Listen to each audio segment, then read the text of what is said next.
Mesdames et messieurs, bonjour et bienvenue sur votre émission Zone Franche. L'actualité politique nationale sera le plat de résistance de cette émission, avec surtout un focus sur les réformes politiques et la gouvernance actuelle.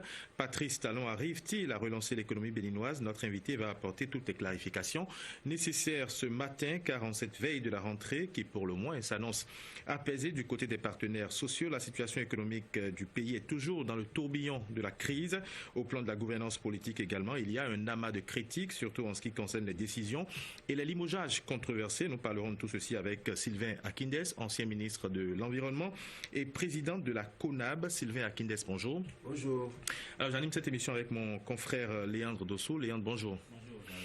Alors, Monsieur Sylvain Akindes, depuis bientôt quelques mois, on sent désormais que la priorité de ce gouvernement, du gouvernement Talon, c'est surtout les réformes institutionnelles. On entendait dire dans l'entourage du chef de l'État que la révision allait intervenir en 100 jours. Plus tard, le chef de l'État lui-même dira qu'on fera cette révision, certainement avant la fin de cette année. Mais ensuite, il y a eu les clarifications de la Cour et on sent et on sait maintenant qu'on n'aura pas cette révision avant 2017. C'est un mélange, une petite confusion. On se dit à la fin qu'il y a peut-être un peu d'impréparation. Est-ce que le président a commis des erreurs? Si oui, à quelle étape? C'est difficile comme président dit que le président a commis des erreurs. C'est que vous transformez en juge. Je ne voudrais pas me transformer en juge. C'est une question que j'ai posée. Oui, je vais y répondre. Je l'ai jamais affirmé. Je vais répondre, oui. Je pense que l'homme propose, Dieu dispose, dit-on. Lorsque vous n'avez pas encore vu le fond de la marmite, vous pouvez penser que la marmite est complètement pleine.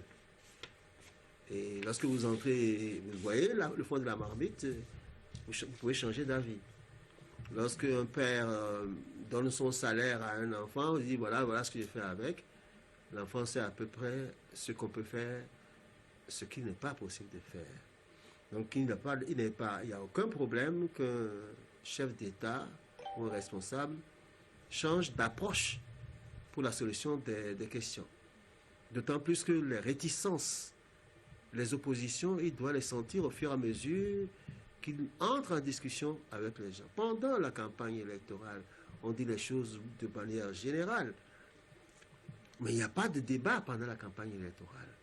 Réellement avec les populations, avec les gens que l'on harangue. Il n'y a pas de débat.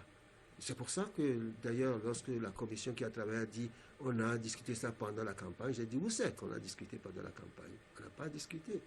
L'homme donne ses idées générales. Et chacun met dans ses idées générales ce qu'il pense qu'il faut y mettre, sans avoir discuté avec celui qui a dit ces choses-là. Et c'est après qu'on devrait pouvoir discuter, devrait pouvoir comprendre. Je considère que le chef de l'État n'a pas dû discuter avec ses collègues ou ses alliés pendant la campagne électorale. Il n'avait pas le temps.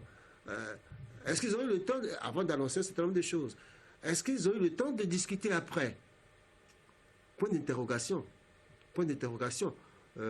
L'information que j'ai pu sentir, c'est que ce n'est pas évident.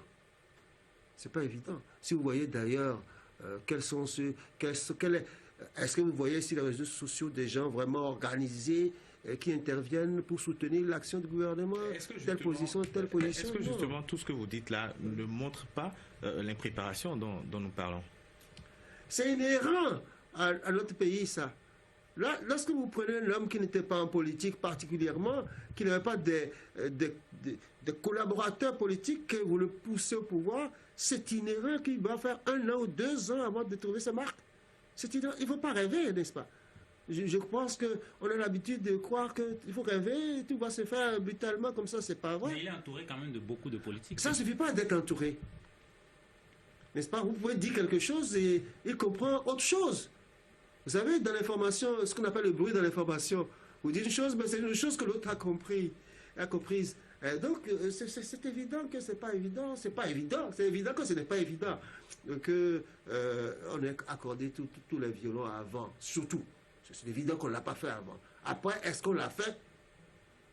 Sur l'affaire, on a déjà eu le programme du gouvernement. C'est maintenant qu'on discute, semble-t-il.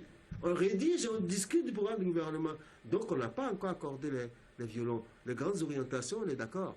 Maintenant, comment on va faire ça? Ça, c'était le problème. Mais maintenant, comment est-ce que vous appréciez la démarche qui sous-tend donc ce projet de révision-là? Parce qu'on a droit à beaucoup d'informations, beaucoup de propos, beaucoup d'annonces. Et puis, il y a eu cette commission qui a été mise en place et qui a travaillé. En gros, vous appréciez comment la démarche conçue jusque-là? La démarche, est-ce qu'elle vous satisfait? Je vais aller de façon progressive. Le fait d'annoncer les intentions, c'est important. C'est important pour savoir à qui on a affaire, quelles sont ses visions, quelles pourraient être ses visions au moins. Qu'est-ce qui est écarté, qu'est-ce qui n'est pas écarté. Ça au moins, c'est un éclairage qui vous permet de prendre position dans un premier temps. Mais ensuite, il y a le programme. Bon, le projet de société, c'est des trucs généraux qu'on écrit. La façon dont on va procéder est importante. Vous pouvez échouer par la manière dont vous introduisez une question. Quand vous pouvez réussir, vous savez qu'on dit que ce qu'on prend en petite quantité, qui est un médicament, en grande quantité, ça devient un poison. N'est-ce pas? Et vous savez aussi que l'homme, ce qu'il ne peut pas avaler d'un coup, l'avale par petits morceaux. Donc, il y a la manière d'aborder la question. Donc, qui détermine le succès. La manière, je ne crois pas qu'ils se soient mis encore d'accord là-dessus. Les annonces, c'est vrai. Sur certaines annonces, c'est vrai. Sur certaines, parce que je ne sais pas si toutes ont été faites déjà. Tout ce qu'on nous a dit, c'est le mandat proportionnel, ceci, cela. Bon. Moi, j'ai estimé que, la CONAB avec moi d'ailleurs, que l'essentiel n'est pas abordé. On a toujours dit à notre niveau qu'on a vu les signes cliniques. Mais les signes cliniques ne peuvent pas faire l'objet, ne constituent pas le diagnostic. Pourquoi on observe ce mal-là? Pourquoi on observe ces signes-là? On ne dit pas. Mais finalement, pratiquement, vous ne serez jamais sur la même longueur. Donc, parce que vous voulez d'un débat, vous voulez qu'on discute du projet, mais quand on a mis en place la commission, il a été clairement dit, et le ministre de la Justice l'a dit plusieurs fois, ce n'était pas un cadre pour échanger à nouveau autour du projet parce que tout avait déjà été cadré. Moi, je ne sais pas si je suis d'accord, je ne suis pas d'accord. C'est quand on a dit ce qu'on veut faire que moi je dis je suis d'accord, si je ne suis pas d'accord. Quand je connais le contenu, quand je ne connais pas le contenu, je dis bon, ben, c'est possible, allons voir, hein, c'est possible. Et quand le contenu, on explique maintenant pourquoi on propose ces choses-là. J'ai regardé les documents qu'ils ont envoyés à la commission, mais rien n'est expliqué. Pourquoi? Quel est le diagnostic qu'on a fait pour proposer ces choses? Ce n'est pas dit. Oui, mais ce n'est pas... Et j'ai dit, moi, à ce moment-là, mais on prend ces cadres-là pour des machines. Des ouvriers. Un intellectuel, un cadre n'est pas un ouvrier. Il doit comprendre les raisons qui motivent et avoir l'occasion de discuter des raisons. Sinon, il va proposer des choses qui ne convainquent personne. C'est ce qui s'est passé d'ailleurs. Vous dites que rien n'a été pratiquement dit, qu'on n'a pas posé le diagnostic, alors qu'après le dépôt justement de ce rapport de la commission Djogbenon, il y a eu une séance de restitution qui a été organisée par l'association béninoise de droit constitutionnel que préside Joël Aïvor. Beaucoup de personnalités étaient justement à cette séance-là où les membres de l'association Leur devoir est nul. Soyons très clairs. J'ai discuté avec l'un d'entre eux. Il dit oui, c'est dans les annexes. Et je lui ai demandé si lui, il a un étudiant. L'essentiel du devoir se trouve-t-il dans les annexes ou dans le corps du devoir? Et il y a des choses importantes qui sont dans des annexes, mais on ne sait pas si ces annexes ont été adoptées ou pas. Si ce n'est pas dans le corps du devoir, si le point essentiel n'est pas dans le corps du devoir, il y a de fortes chances que ça n'ait pas été adopté. Non. Il y a... Par rapport à ce rapport-là, je dis que c'est nul. Je ne critique pas les gens parce que ça ne peut être que nul dans la mesure où ils n'ont pas réfléchi. On leur a refusé de réfléchir sur les motivations des questions. Alors si on leur a refusé de réfléchir sur les modifications, eh ben, ils font des propositions en l'air. Je vous donne un exemple. On dit, il faut que... un parti ait des bureaux dans 8 départements sur 12, disons en gros. Mais il y a 8 départements sur 12 qui sont d'abord de la culture à Datado. On voulait combattre quoi? Et comment ça se fait? Un bureau, c'est quoi? C'est un local, non? Avec quelqu'un là-dedans. Donc, c'est la forme, ça. C'est la forme. Et ça ne résout aucun problème. C'est comme lorsqu'on a dit qu'il faut prendre des gens dans les endroits là, plusieurs départements pour faire les fondateurs de parti. Qu'est-ce qu'on fait? D'abord, il y a un faux certificat, puisque personne ne vérifie si ces certificats sont... Ensuite, vous pouvez prendre les gens seulement qui sont de votre région, mais qui habitent à cet endroit-là pour en faire les fondateurs, etc. Mais tout est possible là. Donc, je considère que lorsqu'on n'a pas discuté du fond, on se contente de propositions qui ont l'air ridicules. Mais l'impression qu'on a lorsqu'on vous écoute, c'est qu'on a l'impression que vous sortez du néant. Parce qu'il y a quand même des têtes bien pensantes qui ont été membres de cette commission et aucune voix ne s'est élevée du lot pour estimer qu'on les a obligés de... Un diplôme ne fait pas une tête pensante. Oui. Un diplôme ne fait pas une tête pensante. Ça fait un spécialiste d'une question donnée pointue. Un point, un trait. Oui ou non? Donc, attention. Ce n'est pas parce qu'on a un diplôme qu'on a une tête pensante. On a une tête pensante peut-être sur un sujet précis, mais sur l'autre, on peut être complètement nul. Vous connaissez des professeurs d'université qui ne peuvent pas manier un ordinateur. Vous connaissez ça, non? Est-ce que c'est une tête pensante, ça? Est-ce qu'on peut dire que c'est une tête pensante qui n'est pas dans l'actualité de la technologie pour travailler la science? Il y a un problème. Donc, attention. N'allons pas sur c'est quoi là, sinon je vais faire des critiques qui vont leur faire mal. Ils vont dire oui, non. Soyons honnêtes dans les choses, n'est-ce pas? Une bonne tête pensante peut avoir un ménage complètement à l'air, n'est-ce pas? Si avant la mise en place de cette commission, vous avez consulté pour avoir votre avis, pour faire une proposition, vous auriez dit quoi? Vous auriez proposé quoi? J'aurais proposé... Pour qu'on n'ait pas les résultats que vous J'aurais dénoncez proposé la chose suivante. J'aurais proposé la chose suivante. D'abord, vos alliés, réunissez-les. Mettez-vous d'accord sur les causes, les justifications et mettez en place les grandes idées, les grandes réformes que vous voulez faire. Les alliés étaient déjà d'accord depuis l'époque de la campagne électorale et c'est pour ce projet justement que les alliés ont voté.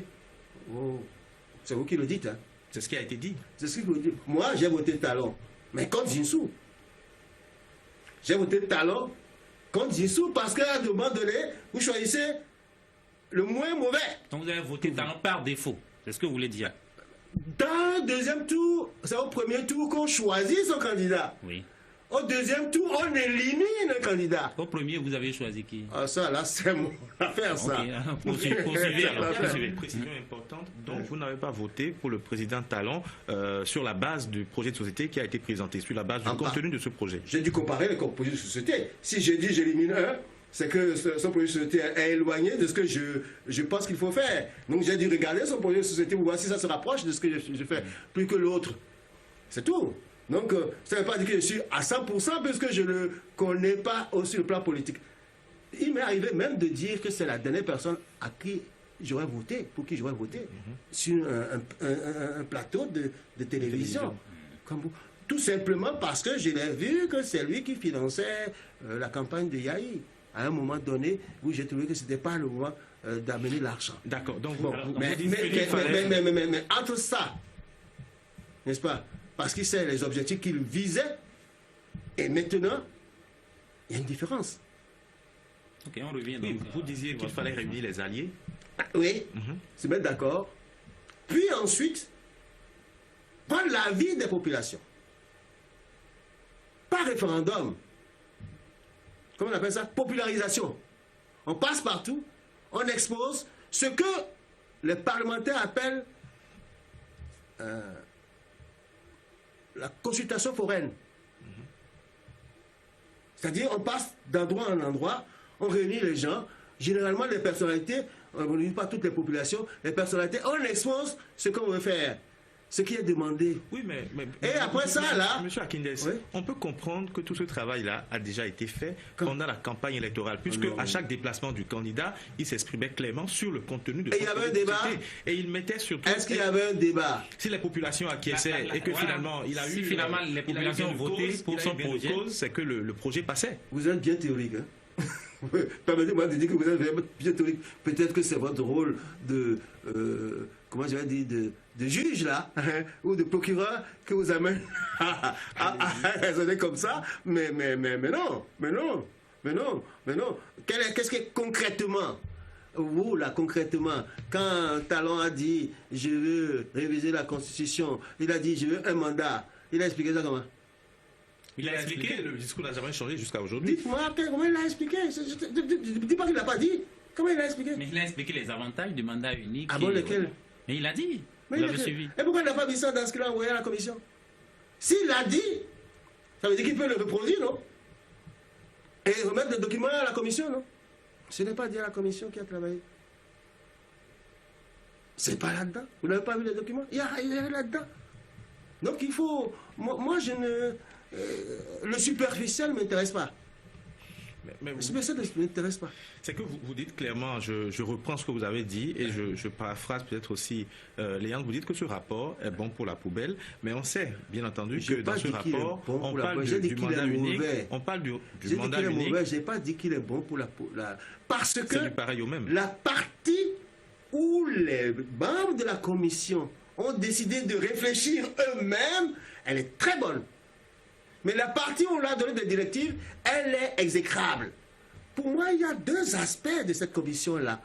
Les hommes qui réfléchissent et qui donnent des avis, et les hommes à qui qu'on empêche de réfléchir et qui disent des choses chaudes là. Pourquoi, par exemple, dit-on financement des partis? Pourquoi c'est le premier problème? Pourquoi on ne dit pas que les partis sont régionaux et régionalistes? Est-ce que ce n'est pas le premier problème? Et pourtant, c'est au financement qu'on veut apporter une solution. Ça veut dire qu'on veut financer des groupes régionalistes. Pour moi, c'est très clair. Puisqu'on connaît le caractère de ces groupes. Et on va leur donner de l'argent. Mais pour faire quoi? Ce qu'ils font là? Non. Je dis qu'il y a là donc un problème de fond. Et la commission peut dire, attention, nous avons des partis régionalistes. Il faut d'ailleurs qu'ils aient le courage de le dire. N'est-ce pas? Il faut qu'ils aient le courage de le dire. Je ne sais pas s'ils sont dans des partis. Mais il y a des gens qui sont convaincus qu'on n'a pas besoin des partis avant d'être président. Il y en a peut-être beaucoup dans la commission. Bon. Est-ce qu'on doit conclure avec vous que cette commission, c'est juste qu'on a rassemblé quelques personnes, environ 35 personnes qu'on a rassemblées, qu'on a payées, qui n'ont rien fait, à qui on n'a même pas confié une vraie mission et à qui, à la fin, on a remis... Moi, je crois qu'il y a une mal donne. Oui. Moi, ce qui m'a surpris dans cette commission, c'est la présence de FCBE. Ça m'a donné l'impression qu'on veut changer. On veut donner à cette commission le cadre du consensus. Que c'est un consensus a été établi dans une commission. Bon, je crois qu'on a voulu tricher là. La commission n'est représentative de rien du tout. Il n'y avait pas simplement la FCBE, il y avait également d'autres partis qui étaient représentés. Justement, oui, c'est pour ça qu'on peut dire que c'est un consensus. C'est ça qu'on va dire consensus. Mais nous qui ne sommes pas dans les partis, on n'a pas de point de vue. Mais la commission vous a écouté. Qui, moi? Mais différentes couches, différents acteurs de différents secteurs vous savez, se sont rendus auprès de la commission là, pour faire des propositions. Nous, on travaille depuis 2014. Des membres de la commission ont travaillé avec nous. Des membres importants de la commission ont travaillé avec nous. Pourtant, j'ai préféré inviter des individus. Or, la CONAB, c'est un groupe quand même de cadres importants qui réfléchissent ensemble sur une question. Préférer inviter un individu par rapport à un tel groupe, c'est un premier problème. Deuxièmement, CONAB n'est pas affilié à un parti politique, ni à un leader. Donc les opinions de tous les gens venant de plusieurs directions sont exprimées et discutées. Ce qui fait une synthèse. On n'a pas voulu avoir l'opinion de cette synthèse. C'est écrit. Nous avons dit que la tâche la plus importante, c'est de construire l'unité nationale. Que tout le monde se sente dans le même pays. Si ce n'est pas cette tâche première qu'un chef d'État veut exécuter, ben alors il ne veut rien faire. Je suppose que c'est ce que veut faire le chef de l'État. Mais alors, la voie qui est suivie là, non. Sylvain Akindeso Kodiam, en juin, vous avez lancé un appel pour qu'on ouvre effectivement un débat justement autour de cette question-là. Depuis cet appel-là, qu'est-ce qui s'est passé? Est-ce qu'il y a eu une ouverture de votre part et est-ce que de leur part et est-ce que votre de la part de qui? De la part du gouvernement, de la commission, je vais dire. Et finalement, est-ce que vos propositions... La commission ne m'intéresse pas parce que c'est le chef d'État qui a fait sa commission comme il veut. C'est lui qui est responsable de la composition de sa commission. Et c'est lui qui lui a donné des directives. Et comment voulez-vous que je discute avec une commission qui a reçu des directives et il va te dire non, il faut te mettre dans tel cadre. Et moi je dis non. C'est peut-être pour ça d'ailleurs qu'elle ne veut pas nous écouter. Parce que nous ne pouvons pas se mettre dans un cadre que nous a fiché comme ça là, comme si nous étions des bambins. Ah non. Ayant approché les problèmes d'un État, nous sommes obligés de mettre sur le tapis l'expérience et ce que nous avons vécu pour orienter les décisions qui pourraient être prises. Ouais. Bon, peut-être pour ça. Puisqu'on l'a dit, c'est ça, c'est ça, c'est ça, c'est ça. Bon, c'est tout. Donc, moi, j'ai une reproche. Ce que je reproche à la commission, n'est-ce pas? C'est de ne pas être allé en dehors de la mission. C'est-à-dire, on nous a dit de faire ceci. Nous avons cherché quelle est la motivation de ça. Voici les motivations que nous avons trouvées. Est-ce que c'est bon? Si c'est ça, voilà la solution. Si ce n'est pas ça, si c'est autre chose, ce n'est pas la solution. Voilà le travail. On ne dit pas, on vous demande pas de faire ça. Non. Mais lorsqu'on confie une mission, c'est que vous accomplissez la mission dans les limites des thèmes de référence. Est-ce que ce n'est pas cela? Si vous accomplissez une mission dans les thèmes de référence en effaçant toute l'histoire que vous avez derrière vous, parce que ce n'est pas dans les thèmes de référence, à quoi ça sert d'avoir recours à vous? À quoi ça sert? Dans ce débat, Sylvain Akindeso, vous vouliez qu'on vous entende, vous vouliez qu'on entende votre voix, mais dans la suite, justement, de ce processus, vous voulez vous faire entendre, vous voulez que vos propositions soient prises en compte tout de même. Non. Nous voulions un débat national. Point, un trait. Nous aurions entré dans le débat national en disant à quelle conclusion nous nous sommes arrivés. Mais on ne voulait pas être écouté pour être écouté. On a demandé à être écouté parce que, bon, c'est pour faire... Donc vous avez tout de même demandé à être écouté. Mais bien sûr. Dans la suite du processus, on a entendu un mot très intéressant, la consultation par voie référendaire. Qu'est-ce que vous avez compris par là? J'ai compris que ce n'est pas le référendum. On n'a pas dit le référendum. On a dit le référendum avant. Après, on a dit consultation sous forme référendaire. Bon, c'est celui qui a dit, qui peut expliquer ce qu'il en est. Mais nous, on a estimé, bon, c'est un pas. On n'a plus dit référendum. Et comme celui qui parle n'est pas... Il est probablement intelligent. Hein, c'est le minimum qu'on puisse dire. Il met quelque chose là-dedans qui est différent du fait qu'il n'a pas dit référendum dès le départ. Donc, il faut dire, ah bon, ben, il faut lui prêter des intentions. Les bonnes, pas les mauvaises. Les bonnes, c'est-à-dire la manière de consulter, d'avoir l'opinion des populations. Pas de faire voter une loi, ou de faire dire oui ou non. Parce que... beaucoup ont pensé le contraire. Ah oui, mais alors ils ne réfléchissent pas bien. La différence, non. Quand les thèmes changent, on réfléchit pourquoi les thèmes ont changé.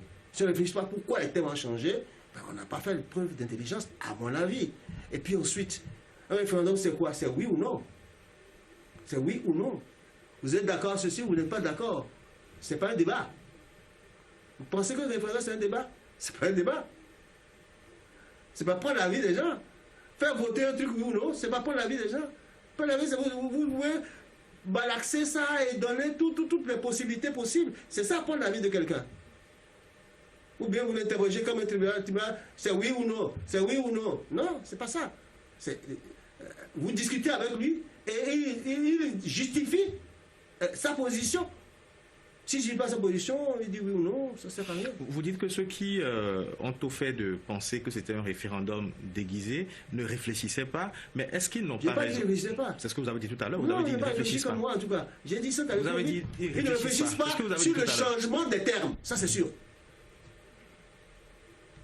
Sinon, la seule question, qu'est-ce qu'on n'entend pas sous forme référendaire? Est-ce un référendum? Est-ce que c'est une forme? C'est quoi la forme? C'est la question qu'un bon intellectuel doit se poser d'abord. De toutes les façons... Et il ne répond pas lui-même. Il dit, si c'est ceci, si c'est un référendum, alors il s'est trompé, il a caractérisé le référendum. Si c'est un référendum, quelle est cette forme-là? Comment il veut le faire? Il veut faire cette forme référendaire. Il s'arrête là. Mais puisqu'il y avait d'autres précédents et on savait que le chef de l'État lui-même avait annoncé que qu'on allait réviser le projet avant la fin de l'année, avant la fin. Mais c'est le même qui a changé de langage. On savait que selon les délais constitutionnels, la révision ne pouvait pas intervenir en principe avant la fin de cette année. Mais il a dit, bon, moi je ne parle pas du référendum, puisque maintenant il n'a pas parlé de référendum, il a parlé de consultation sous forme référendaire. Je suppose que c'est une démarche préalable au référendum. C'est une démarche préalable au référendum. Lorsque la constitution, par exemple, de 90 a été faite, avant qu'on le vote, on a demandé l'avis des gens. Le consensus. Consensus. Et on est venu faire un réaménagement avant d'envoyer ça. De toutes les manières, la Cour constitutionnelle a reprécisé les choses. Il faut passer par l'Assemblée.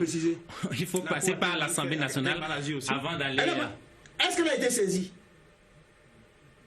La Cour n'a pas donné d'avis tant qu'elle n'a pas été saisie. Vous savez ça?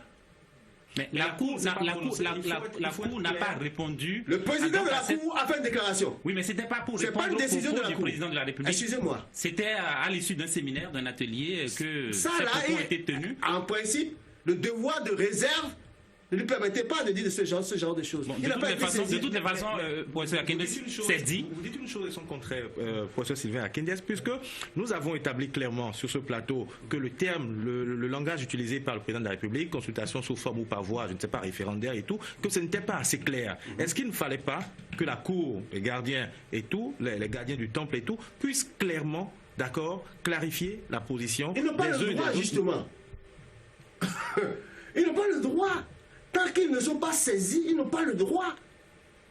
Le chef d'État n'a pas le droit de consulter la Cour constitutionnelle sur une question qui n'est pas sous forme de texte. Non. À la limite, la Cour suprême. C'est ça la législation. Donc, pourquoi faire des commentaires alors que vous n'avez pas été saisi? Okay, d'accord. C'est vicieux, ça. On a compris. De toutes les façons, on retient que le projet doit passer par l'Assemblée nationale avant qu'on procède à un référendum. Absolument. Alors, mais quelles sont les chances de réussir justement de cette réforme-là lorsqu'on voit un peu lorsqu'on voit un peu la configuration politique de l'Assemblée nationale aujourd'hui, ne serait-ce que sur le principe de la révision, c'est-à-dire l'adoption du principe de la révision, est-ce que ça a des chances de passer? Je ne connais pas la révision encore qu'on veut faire. Moi, voulez-vous que je dise les chances, a priori? Je ne sais pas la forme référendaire qu'on veut faire. Je ne sais pas du tout. Voyez, moi aussi, j'étais le chef de l'État. J'ai écrit quelque part d'ailleurs que c'est la manière d'échouer qu'il a choisi. C'est-à-dire? En fait, le président Talon a été élu avec contre lui la majorité des députés. C'est ça, hein? Bien sûr. Alors, comment, parce qu'il a été élu, il peut compter sur les députés avec une forte majorité pour faire passer quelque chose? Non? Non?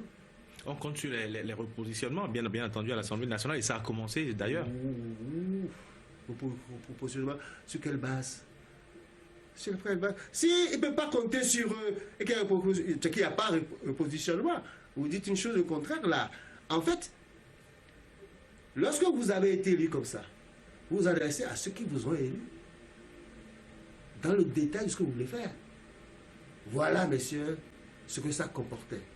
Quand vous avez dit oui, Voilà ce que ça comporte. Monsieur Akindes, je ne vous arrête pas, vous dites que je dis une chose et son contraire. Moi, je vous parle des repositionnements parce qu'on sait les députés qui avaient soutenu le président Talon au cours de l'élection présidentielle et on sait que juste au lendemain justement de cette élection, beaucoup d'autres députés ont fait des déclarations, même des députés réunis au sein d'un groupe qu'on a baptisé Intergroupe de FCBE disaient clairement nous pouvons accompagner le chef de l'État. Ou est le contraire de ce que j'étais en train de dire tout à l'heure? Dire sans le contenu, c'est quoi? Parce que pour les contenu députés, viendra certainement après, comme pour les partis politiques, vous savez très bien, c'est pour avoir des postes de ministre ou de directeur pour placer des gens. Et pour accompagner également les réformes du président. Est-ce qu'ils les connaissent déjà? Vous ne pouvez pas dire que vous êtes d'accord sur une réforme que vous ne connaissez pas encore. Donc nous sommes prêts à discuter de cette réforme avec vous. Mais prêts à discuter avec vous avant que ça n'arrive comme projet ou proposition où on peut faire. Voilà, c'est comme ça. C'est ça ce que ça veut dire. Ça veut dire quoi? D'accord. Moi, je vais expliquer ça aux populations. Vous irez dans les populations, discuter de ça avec les populations pour moi. Voilà les orientations. Et là, les populations diront, nous sommes d'accord avec le président. À ce moment-là, si la population dit nous sommes d'accord avec le président, quelle raison vous avez d'aller contre vous si vous êtes représentant de ces mêmes populations et qu'on a consulté devant vous, à votre présence de la population? Mais monsieur Akindes, vous avez été ministre chargé des relations avec les institutions. Ah, ouais. Vous avez été aussi député à l'Assemblée nationale. Ça veut dire que vous êtes un observateur quand même averti de la vie politique du Bénin. Vous savez un peu, de loin, vous pouvez comprendre déjà ce qui se passe à l'Assemblée nationale. Donc je repose ma question. Est-ce que le principe même de la révision de la Constitution a des chances de prospérer à l'Assemblée nationale, avant même qu'on ne se penche sur le contenu? Je vais dire que les institutions qui existent sont toujours conservatrices. Elles ne veulent pas perdre leur pouvoir. Elles ne veulent pas perdre la manière de voir les questions. Donc une révision des choses là, ça ne peut venir que des populations. Jamais de ces institutions. Jamais. C'est ma position, c'est ma conviction de base. Mais il va falloir tout reprendre à zéro. Non, pas tout reprendre à zéro. Je ne sais pas où ils en sont. Pourquoi vous dites tout reprendre à zéro? Qu'est-ce qu'ils veulent reprendre à zéro?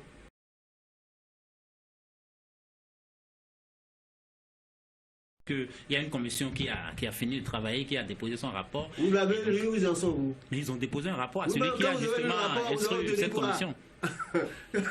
Quand vous avez lu le rapport, vous avez obtenu quoi?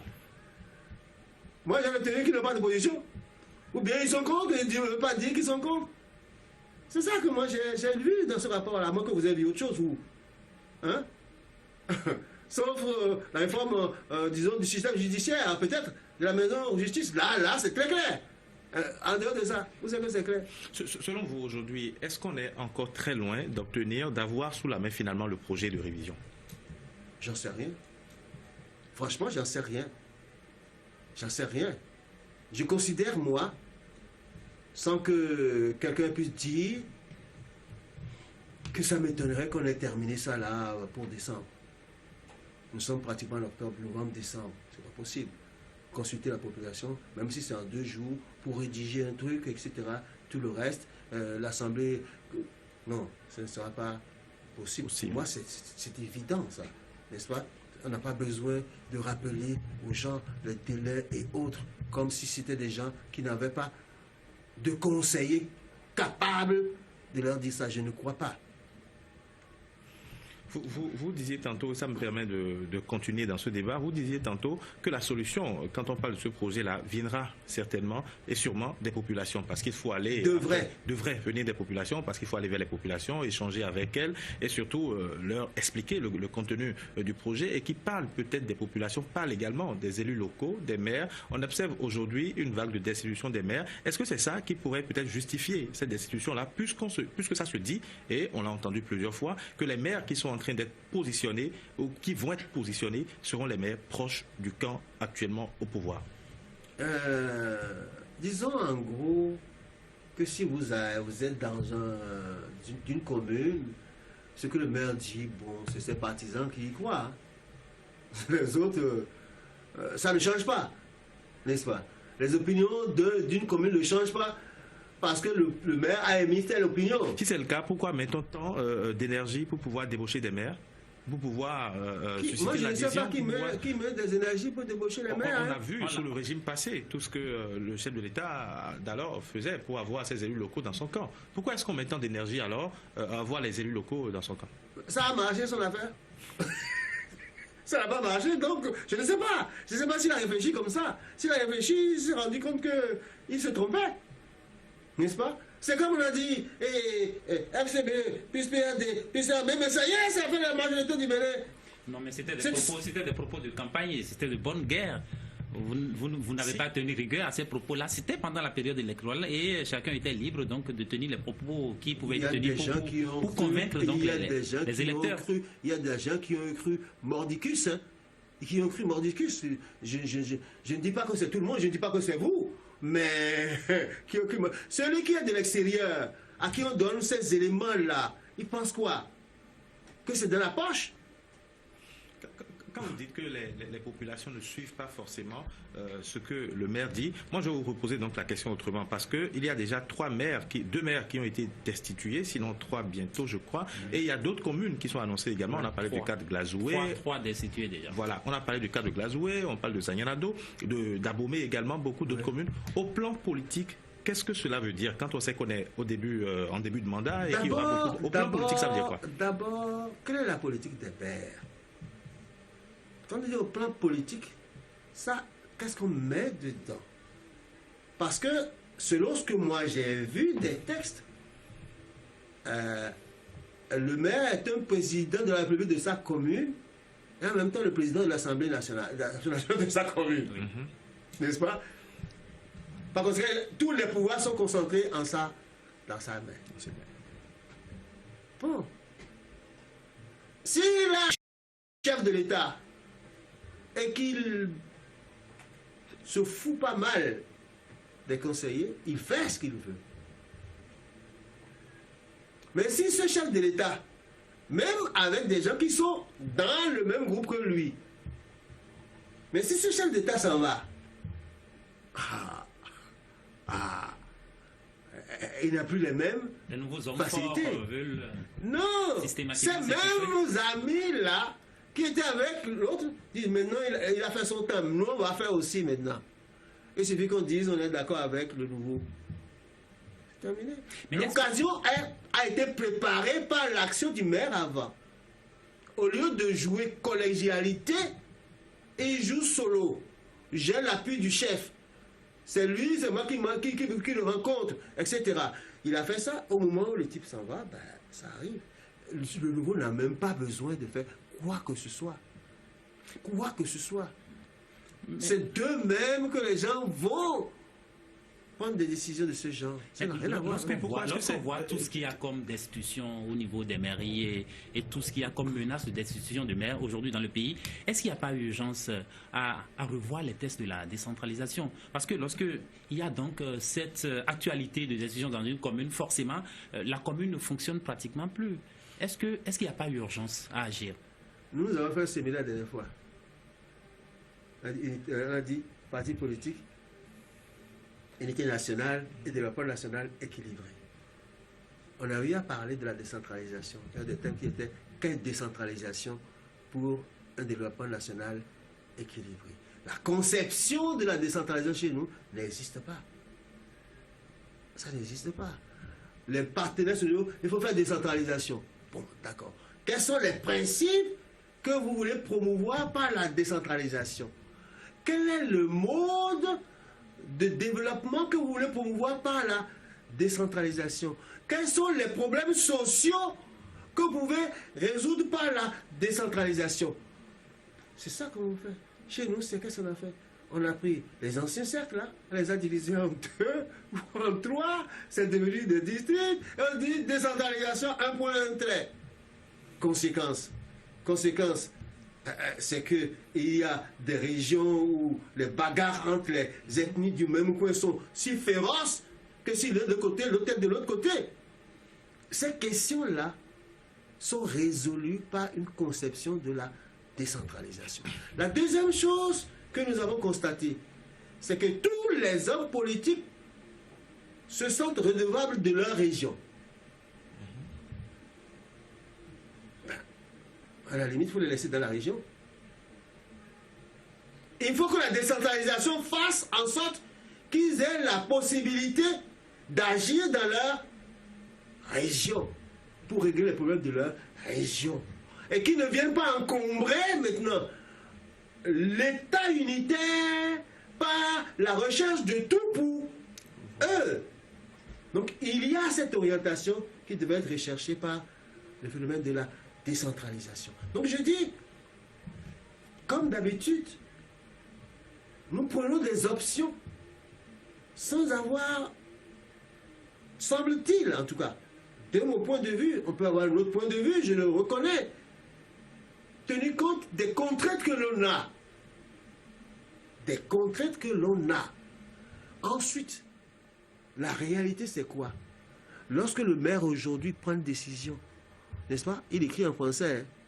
Il n'est pas traduit, hein? Les gens ne connaissent pas. Hein? Les gens ne connaissent pas. Déjà, ce que le maire fait là, on ne connaît pas dans la commune. Parce qu'on ne dit pas ça dans leur langue. Hein? Du tout. Une décision, on ne sait pas. Alors, donc, il n'y a pas la forme de l'État que nous avons un État colonial qui a été reconduit.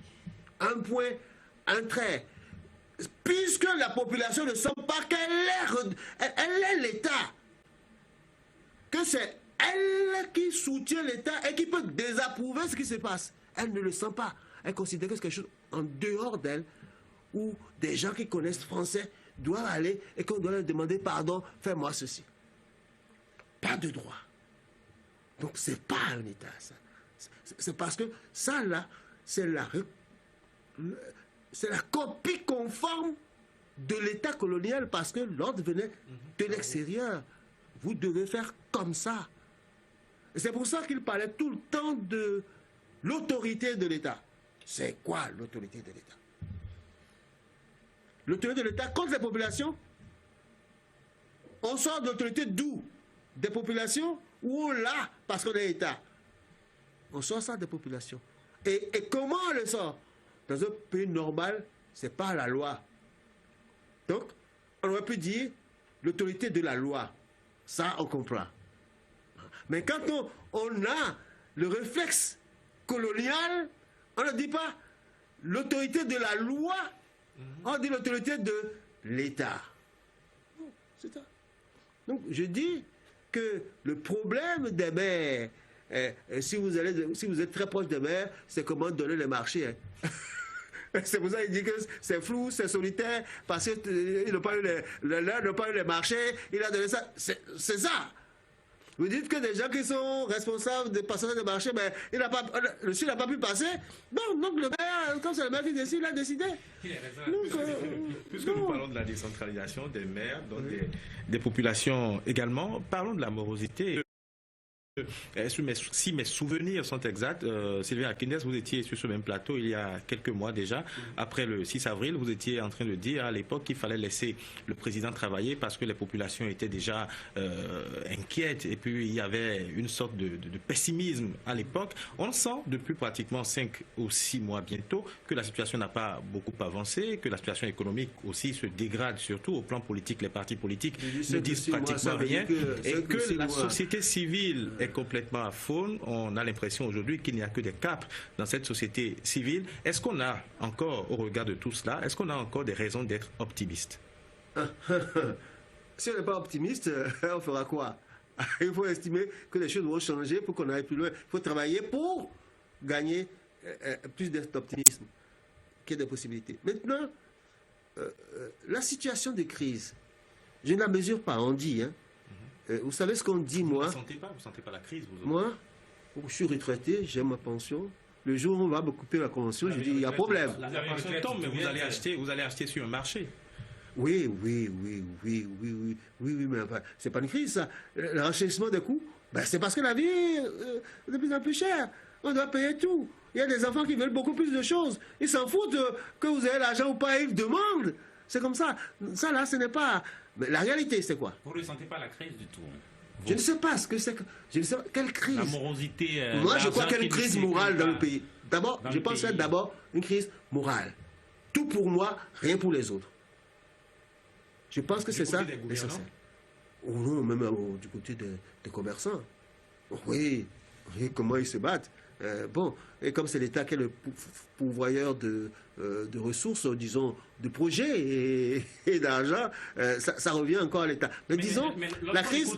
Lorsqu'on écoute les bonnes dames de nos marchés, mais c'est pas ce qu'elles disent. Hein. Elles disent que l'argent ne vient plus dans les marchés et qu'il y a problème. Lorsqu'on voit ce qui s'est passé au Nigeria avec la dévaluation de leur franc, de leur monnaie, pardon, c'est qu'il y a un problème, il y a un véritable problème puisqu'ils ne viennent plus sur nos marchés. Justement. Est-ce que vous ne constatez pas qu'il y a effectivement un problème? Non, moi je n'appelle pas ça crise. J'appelle ça évolution normale d'un pays. Le Nigeria a dévalué sa monnaie. Du coup, les produits nigériens coûtent moins cher. C'est le débat qu'il y a avec la Chine. On dit de réévaluer le yuan. Ils ont refusé. C'est parce que c'est comme ça qu'ils peuvent vendre à l'extérieur. C'est ça la maîtrise d'une monnaie. Compte tenu de la politique que vous voulez mener. Mais ça ne change pas les prix chez eux. Sauf le prix des produits importés. Maintenant, si vous avez une économie qui vous permet de produire ces choses, mais c'est terminé. Voilà la question. Donc, la crise, pour moi, la crise vient de la structure de notre économie qui vit sur le trafic avec le Nigeria. On devait être proactif, c'est ça? Non, on ne peut pas être proactif. Lorsqu'on va acheter ailleurs, on passe ici pour vendre ailleurs. On ne produit pas. On vend la chose que produisent les gens de l'extérieur. Donc, on affaiblit la production qui se fait au Nigeria. Là est la question. Le Nigeria a été obligé de dévaluer. Maintenant, ça ne peut plus passer. Même si vous amenez, c'est trop cher. Parce que eux, ils fabriquent déjà un certain nombre de choses. Voilà ce que ça dit. Et lorsqu'on dit qu'il faut la monnaie, il faut maîtriser sa monnaie, c'est cela. Parce que si vous voulez faire un développement de chez vous... Mais pour le moment, nous sommes liés. Puisque c'est notre monnaie, c'est le franc CFA. Et c'est un franc qui est partagé par beaucoup de pays africains. Ça ne dépend pas de nous, finalement. Alors, on condamne qui, là? On nous condamne. Écoutez, vous connaissez la Gambie? Petit pays comme ça, il a sa monnaie. Ils ont la monnaie. Ils sont morts depuis. Sierra Leone, ils ont la monnaie, non? D'ailleurs, tous les pays anglophones ont leur monnaie. Est-ce qu'ils sont morts? Est-ce qu'ils n'existent plus? Est-ce qu'ils sont plus malheureux? Donc, on ne peut pas lier notre état actuel à la monnaie. Parce que la monnaie, c'est un instrument de développement.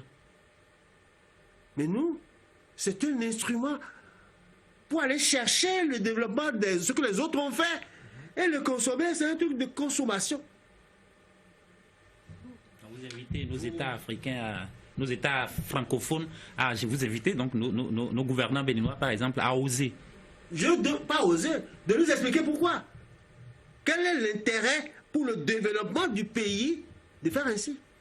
Sylvain Akindes, vous expliquez justement la situation économique difficile au Bénin que vous n'appelez pas crise. Vous expliquez cela par la dévaluation du Naira, ce qui est normal. Mais le problème, c'est qu'il y a... Je n'explique pas.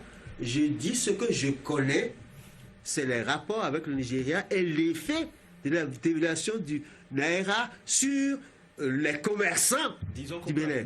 Si c'est ça la crise, disons qu'on peut appeler ça explication. D'accord? Mais le problème aujourd'hui, c'est qu'il y a de fortes implications sur justement l'économie béninoise. Est-ce que vous voyez un gouvernement actif qui cherche quoi l'économie béninoise? Vous mettez quoi là-dedans? Est-ce que ça empêche de produire le ciment? De faire la bière? De faire quoi? C'est un tout, il faut que... Même si on produit le ciment, même si on produit la bière... Mais maintenant, que ça empêche des gens de porter des poulets pour vendre au Nigeria, mais c'est évident, mais ça, c'est pas le développement du Bénin, ça. C'est une politique de développement, ça. Est-ce que c'est... Enfin, voyons. Si vous pouvez faire les choses ici, faites-le ici. Un point, un trait, vous avez la paix. Mais il y a La pas question que de je posais, c'est est-ce que vous sentez un gouvernement actif aujourd'hui qui cherche des solutions pour pouvoir amoindrir les contre-coups de cette crise, justement? En tout cas, ils ont beaucoup parlé de ça. Ils ont dit qu'ils vont faire beaucoup de choses. Vous avez refusé la théorie tout à l'heure. Est-ce que vous avez vu des actions? Ils ont commencé à dire ça, ça fait 1 mois et demi. Mettons maximum 2 mois. Vous croyez qu'en 2 mois, on peut trouver une solution à un problème économique de ces gens? Je ne crois pas. Je suis plus réaliste que ça. Il y a le temps pour que la machine reprenne nécessairement. Il y a plusieurs choses à la fois. Nous sommes un pays où on a engagé des trucs à droite, à gauche, qui bouffent des sous. Et maintenant, on risque d'arriver à l'asphyxie. Donc je dis, qu'est-ce qu'ils peuvent faire? On dit, il n'a qu'à aller voir avec le Niger. On va venir vous voir pour dire, laissez pour qu'on tue vos producteurs. Est-ce que c'est normal ça? Les gens produisent quelque chose au Nigeria. Et l'État nigérian fait tout pour qu'ils produisent. Et vous quittez ici pour dire, laissez-nous amener les choses que nous amenons d'ailleurs. Qui aura pour résultat de tuer le développement du Nigeria. Et non, nous trouvons ça normal. Le président, s'il ne fait pas ça, c'est qu'il n'est pas un bon président. Ah bon? Un bon président, c'est d'obtenir que l'autre président soit un mauvais président pour son pays. Est-ce que c'est ça? Ce qu'il faut, c'est justement le coton, l'anacardier, le manioc. Qu'est-ce qu'on pense de ces choses-là? Quels sont les efforts qu'on a commis, qu'on a fait? Du niveau du coton, il semble qu'on a fait des efforts. Maintenant, il s'est posé notre problème, etc. Voyez-vous, je disais tout à l'heure que nous avons importé l'État colonial. Dans notre idée, un responsable politique doit sortir de l'administration. C'est comme si c'est ça qui est normal. Mais qui ne peut pas sortir de la bourgeoisie du pays. Pour quelle raison? C'est parce que les élites avaient confisqué le pouvoir. On leur a remis le pouvoir. Et ils l'ont exercé. Et ils estiment que c'est leur droit. Et comme nous sommes tous un peu là-dedans, nous répétons que d'autres personnes ne peuvent pas venir. Mais pourquoi? Pourquoi? Donc il y a des idées préconçues, moi j'estime, des idées préconçues. J'ai l'habitude de faire fi de toutes les idées que j'ai eues. Mais pourquoi telle idée? Elle est basée sur quoi? Pourquoi? Elle est basée sur des conflits d'intérêts. Bon Dieu, qu'est-ce qu'il n'y en a pas? L'acteur politique bourgeois maîtrise-t-il l'administration? Une administration est-elle en dehors de l'économie? Est-ce que c'est une chose abstraite? Une administration a ses règles de fonctionnement. Qui viennent d'où? Qui sont connues, donc, des membres de Mais l'administration. c'est venu d'où? De Dieu? Ou de qui?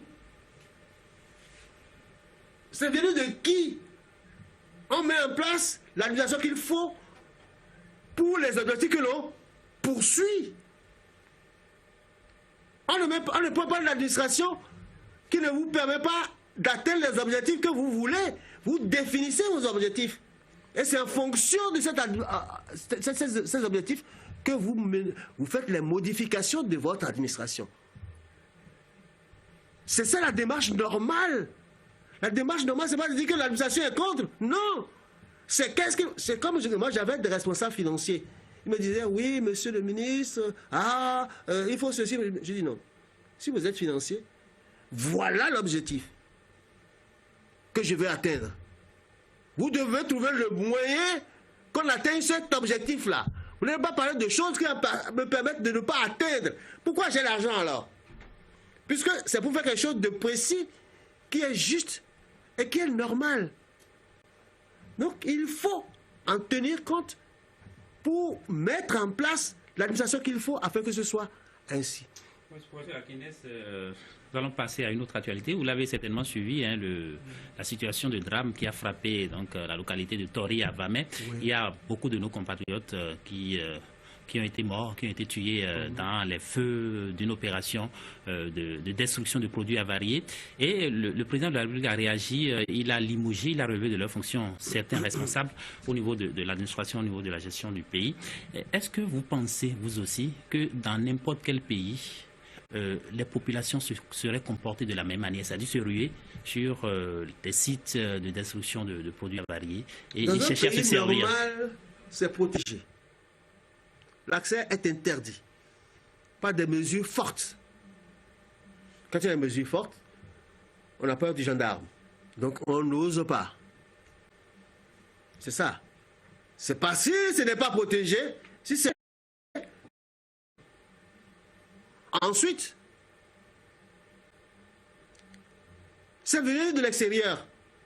Tout ce qui est venu de l'extérieur pour nous, c'est bon. C'est bon. Le riz produit à l'extérieur, c'est bon. Le riz produit au Bénin, c'est pas bon parce que c'est béninois. Il y a des réflexes qui sont à notre niveau, des schémas qui font que, visiblement, on est préparé à dire comme on peut le faire, on le fait. Et c'est pour ça que je trouve que le chef d'État a raison de sanctionner des gens. Est-ce qu'il a choisi les bonnes personnes? Ça, j'en sais rien. N'est-ce pas? A priori, je me dis, bon, c'est possible, mais quel rôle ils ont joué là-dedans, etc. Est-ce que ce n'est pas un problème de pauvreté aussi? Est-ce qu'il ne faut pas reconnaître aussi que c'est un problème de pauvreté, de précarité? Parce que vous pensez, s'ils n'utilisent pas ça, ils seront plus pauvres? Non, je ne crois pas. Je ne crois pas. Le ventre affamé n'a point de conscience. Il ne mange pas n'importe quoi. Hein. Le ventre affamé ici, là, il ne va pas prendre les insectes pour les manger. Hein. Il va pas... il va prendre, il ne mange pas le crapaud. Même pas la grenouille, alors qu'on mange des grenouilles ailleurs. Donc, quel qu'il en soit, a des règles. A des règles. Moi, je pense que c'est ceux qui ont enfui et qui devaient enfuir ces choses-là qui s'y sont mal comportés. Et ils devaient en principe attendre que tout soit consumé avant de dégager les lieux. Que tout soit consumé et vérifier que tout est consumé d'abord avant de quitter les lieux. Comme quelqu'un a raconté quelque part que certains d'entre eux, parmi les gens qui doivent surveiller, voulaient aussi en prendre. On va rapidement progresser. Il nous reste moins de 20 minutes pour ce débat. Sylvain Akindes, on va revenir un peu sur la gouvernance politique parce qu'il y a eu quelques remous ces dernières semaines, il y a quelques mois justement, où il y a une marche qui a été réprimée. On a parlé de la ligne rouge. Il y a eu également quelques propos de certains acteurs politiques qui estimaient qu'ils étaient tout le temps harcelés, qu'ils étaient dérangés et qu'ils ne pouvaient pas s'exprimer, qu'ils étaient intimidés et qu'ils ne pouvaient pas s'exprimer convenablement. Par la suite, nous avons observé qu'il y a eu un limogeage express d'un conseiller, je crois, d'un ministre de la République, parce qu'il aurait tenu des propos sur les réseaux sociaux. Avez-vous le sentiment aujourd'hui qu'on n'arrive plus à s'exprimer librement depuis quelques mois? J'ai l'impression que la pensée, la réflexion n'est pas recherchée. La réflexion n'est pas recherchée. Et chaque fois qu'on doit réfléchir et mettre des avis, on n'a pas l'encouragement du pouvoir en place. Non. Ça, c'est manifeste. Et qu'est-ce qui peut expliquer ce sectarisme? Manque d'assurance. Pour moi, c'était manque d'assurance. Tout simplement. Mais enfin... Disons donc que je ne dis pas ceux qui se plaignent s'ils ont raison ou pas, j'en sais absolument rien. Mais ce que je constate, là où il doit y avoir des réflexions, on refuse. Tenez par exemple, on aurait dit, pour rester sur là, nous allons réformer l'administration de l'éducation. Mais on ne touche pas au contenu. Enfin, l'administration dépend du contenu, non? Refus de réflexion. Quel homme on veut former? Et qui peut former ce genre d'homme? On refuse de l'administration. C'est un problème. Donc il y a tout un... Mon impression, c'est que nous sommes aujourd'hui... On ne nous demande pas de réfléchir. on nous demande d'exécuter. C'est mon impression. On ne peut pas tenir un peuple. Quelle que soit ma sympathie pour X, Y, je ne peux pas accepter qu'on me refuse de réfléchir et de dire ce que je pense. Je ne peux pas accepter qu'on dise, dites ce que vous voulez, moi je fais ce que je veux. Je ne peux pas souffrir ça non plus. Parce que personne n'est un Dieu qui connaisse tout et qui peut tout faire sans tenir compte de quoi qu'on dise. Non, ça n'existe, ça ne doit pas exister. Je n'appelle pas ça dictature encore. Mais c'est quoi selon vous? On peut interpréter ça, on peut qualifier ça comment? Une toute haute opinion de soi-même, tout simplement. Ça peut s'arrêter là. Et ça peut amener loin, bien sûr. Mais c'est une toute haute opinion de soi-même pour penser qu'on a tout vu, on sait déjà tout. Ou bien ses amis, là, 4 ou 5, là, ils savent tout. C'est la conséquence du fait d'avoir choisi un homme d'affaires au pouvoir, selon vous? C'est pas homme d'affaires. On a toujours choisi des gens comme ça. Sogouli venait d'où? Que le coup, il avait le pouvoir. Yaïboni venait d'où? Non. J'allais dire, c'est le système partisan de Griffe qui a fait en sorte qu'aucun parti politique ne peut avoir un de ses membres élu à la présidence parce qu'il est régional. Et que les autres ne peuvent pas se rallier à lui parce que c'est comme si leur région s'est soumise à une autre région. C'est comme ça. Donc ils peuvent s'entendre pour choisir quelqu'un qui n'est ni à droite ni à gauche pour le faire. Et chacun va se bagarrer pour en tirer quelque chose. Lorsqu'on revient sur le cas précis évoqué par Jean-Yves Betokwe, ce conseiller juridique qui a été relevé de ses fonctions, attendez, relevé de ses fonctions, non, la sanction était peut-être disproportionnée, mais est-ce qu'il fallait laver sur la place publique le linge sale alors qu'on est au début d'un régime politique? D'abord, est-ce qu'il fallait procéder ainsi? D'abord, moi j'ai vu ce truc passer. Ça ne m'a rien dit. J'ai dit, voilà quelqu'un qui a dit son opinion sur une décision qui est prise. Sur la place publique. Mais on dit son opinion. Alors qu'il y a plusieurs moyens, il y a plusieurs manières de dire son indignation par rapport à... Ce n'est pas l'indignation. Il n'a pas parlé d'indignation. Ok, alors, donc de dire ça c'est de l'approbation par rapport à... Ce n'est pas des approbations, c'est une analyse. C'est une analyse. Dire que le ministre soumette son arrêté à une commission, c'est de mettre la commission au-dessus du ministre. En quoi? Je dis des approbations. C'est une analyse. Dire que le ministre ne peut pas se fier à son conseiller technique, juridique, ça signifie quoi? Dire que le préfet ne doit pas soumettre son papier à son ministre, mais à une commission, ça veut dire quoi? Ça veut dire qu'il n'y a plus de ministre de l'administration. C'est ce que ça signifie. Il n'y a même pas, c'est même pas une critique, c'est une déduction logique de l'acte qui a été posé. La seule chose qui est permise à un ministre, c'est de prendre un arrêté. Maintenant, il soumet ça à des gens, ou bien à un autre ministre, ou à des gens qui ne sont même pas ministres. Enfin. Ça veut dire quoi? Ça veut dire qu'il faut un remaniement du ministériel et mettre des gens qui sont capables de faire ce qu'on veut là. Ce qu'on a mis, ils sont incapables. C'est ce que ça signifie.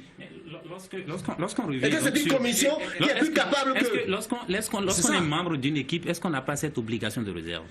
Quelle obligation de réserve? C'est une question que je vous pose. Non, je vous dis, quelle obligation de réserve? Je raconte aux gens qu'une fois, j'ai été à mon congrès et j'ai dit au congrès les problèmes que j'ai au gouvernement, les décisions qui ont été prises et sur lesquelles je n'étais pas d'accord. Je suis revenu en conseil des ministres. On m'a dit, ah, vous avez dit ceci, pourquoi ça? J'ai dit, mais, monsieur le président, vous m'avez pris parce que les gens là m'ont élu leur responsable. Si je leur dis pas la vérité, à qui je dis la vérité? À qui je me confie? Je suis à un congrès et je ne dis pas la vérité au congrès. Je suis quoi, monsieur le président? Si ça ne vous plaît pas, maman. Parce que là, c'est la responsabilité de l'homme.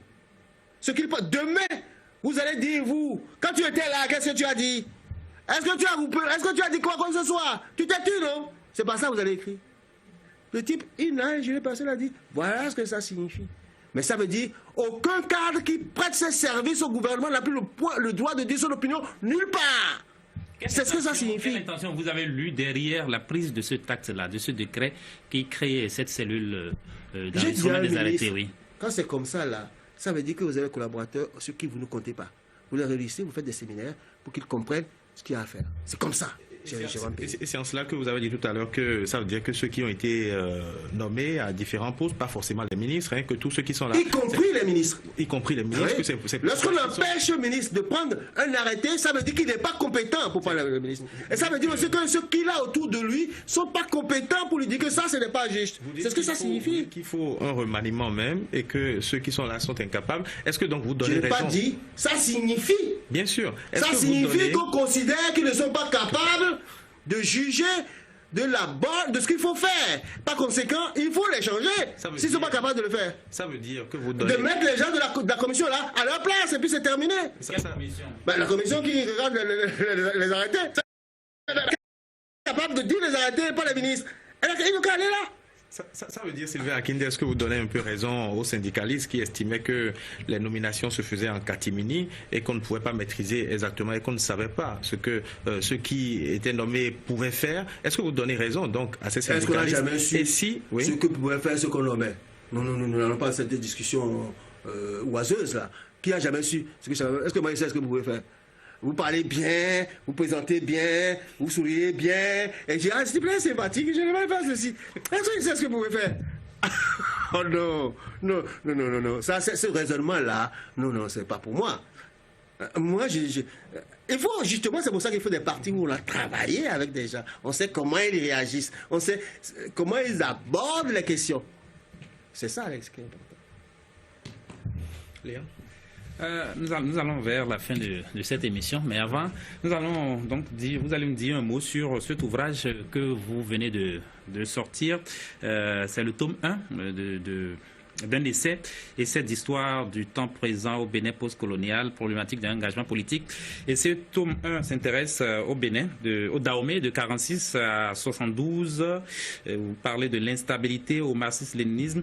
Alors, qu'est-ce qui a inspiré, qu'est-ce qui vous a inspiré pour que vous preniez donc cette initiative de rédiger des essais au service donc des générations futures? C'est d'abord l'âge et le bilan d'une vie politique. Pour dire qu'est-ce qu'on retiendra, qu'est-ce que je veux laisser comme élément de réflexion.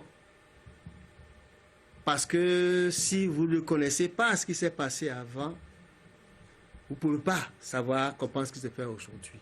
J'ai vu un jour quelqu'un qui m'a dit, voilà, vous n'avez pas droit à la parole, vous étiez un ponte du PRPB. Or, j'ai été emprisonné par le PRPB, je n'ai jamais été d'accord avec le PRPB. Il ne sait pas. Il a vu mon âge, mon agitation, il a dit, bon, j'ai donc... Vous avez été ministre de celui qui était patron au temps du PRPB. Oui, mais comme celui qui a fait envahir le pays, la part des mercenaires devenus son conseiller. Vous n'avez pas ça? Oui. Vous n'avez pas vu ça? Mais moi, je n'ai pas fait venir de mercenaires. Par conséquent, non. En fait, je ne sais pas quelle question vous me posez là. J'en reviens à la question du livre. Dis donc, c'est cette réflexion-là. Ensuite, je me suis posé des questions à la fin de ma carrière politique. C'est pourquoi le phénomène régionaliste a pris de l'ampleur et n'a trouvé de repli que sous la Révolution. Et pourquoi après? Qui est responsable de ça? Quelle est ma part de responsabilité? Mais pas moi en tant que tel, mais moi et les groupes avec lesquels j'ai collaboré, quelle est notre part de responsabilité? Et qu'est-ce que nous pouvons dire pour que ça puisse être analysé avec objectivité pour éviter les écueils, les erreurs qu'on a pu commettre? C'était ça l'objectif.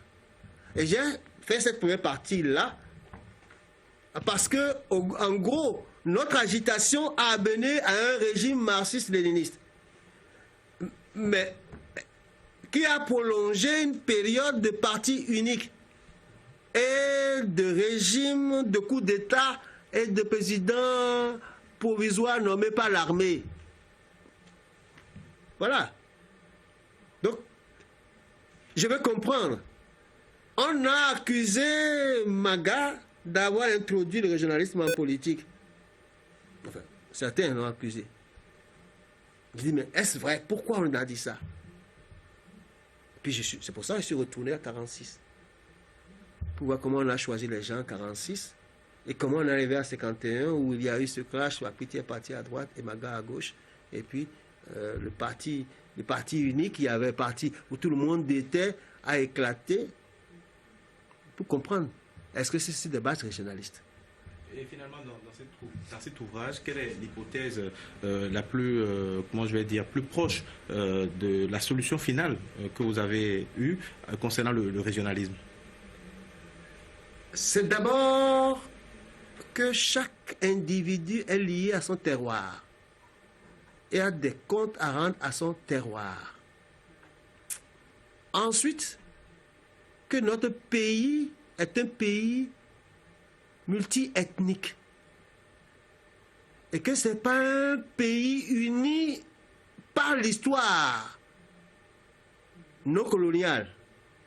Ailleurs, les pays unis ont été unis par des guerres, les conquêtes, les soumissions, et puis on a mis une culture et tout le monde était déjà dans cela.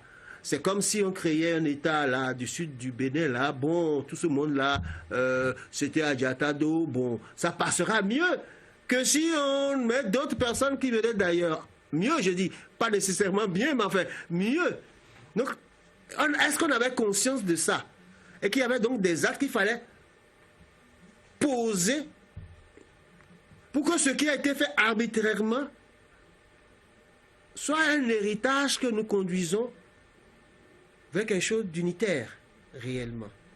C'est la réflexion qui m'a amené c'est à ça que je suis arrivé comme problème. Donc, on ne construit pas l'unité nationale.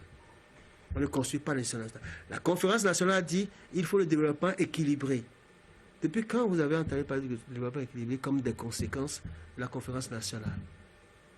La conférence nationale a décidé qu'il faut une charte de l'unité nationale. Est-ce que vous savez s'il y a une charte de l'unité nationale? Voilà des questions de fond qui sont restées. C'est-à-dire les questions qui fâchent, qui rappellent que vous n'êtes pas tous pareils. On veut les gommer comme si c'est avec ça là qu'on va résoudre le problème. On ne peut pas le résoudre. Il faut savoir que vous êtes journaliste, moi je ne suis pas journaliste. Vous avez le droit de me poser des questions, j'ai le droit de dire je ne vais pas répondre aux questions. Voilà. Et chacun joue son rôle. Mais nous sommes ensemble pour sortir le consensus qui est nécessaire. Voilà ce que c'est ça le fin fond de ce livre-là. Vous nous replongez donc dans notre histoire, dans l'histoire de notre pays. Vivement que cette histoire fasse partie donc des programmes d'études dans nos écoles. Vous parlez pas, je prends que le livre est subdivisé en plusieurs parties. Je prends quelques. Il y a par exemple à l'épreuve de l'indépendance, il y a la Seconde République, il y a les organisations révolutionnaires du Dahomey, il y a également au début, il y a cette première partie que vous avez nommée vers l'indépendance de 1960. Est-ce qu'on doit voir à travers les lignes, à travers les pages de cet ouvrage, les germes de notre niveau de sous-développement aujourd'hui? Parfaitement. En deux mots. Parfaitement. C'est ceux qui sortent de l'appareil d'État qui ont confisqué le pouvoir. Mais pas ceux qui produisent, ceux qui participent au développement. Pour nous, le développement, c'est de parler français, d'avoir un beau truc, etc. Mais ça ne développe pas le pays. Et c'est pour ça que j'ai dit, ceux qui ont hérité de l'indépendance, aucun d'eux n'a réclamé l'indépendance. Aucun d'eux. Et ils l'ont géré. Lorsque vous n'avez pas réclamé quelque chose, on vous le donne. Faites carré, vous demandez même à celui qui vous l'a donné de vous dire comment vous allez faire. Professeur Akides, nous allons écouter votre mot de fin. 30 secondes et conclure. Oui, j'ai répondu ou je n'ai pas répondu à toutes vos questions comme vous l'aurez souhaité parce que je n'aime pas faire des affirmations gratuites. J'ai une culture assez scientifique, même mathématique. pour moi, un théorème est basé sur deux choses. Ce qui est axiome, c'est ce qui est admis, et ensuite la démarche pour arriver à quelque chose. Ce qui est admis, pourquoi il est admis? Ma question restait comme ça. Pourquoi on admet que c'est comme ça? Est-ce que nous avons une raison d'admettre que c'est comme ça? Donc j'interroge même la source.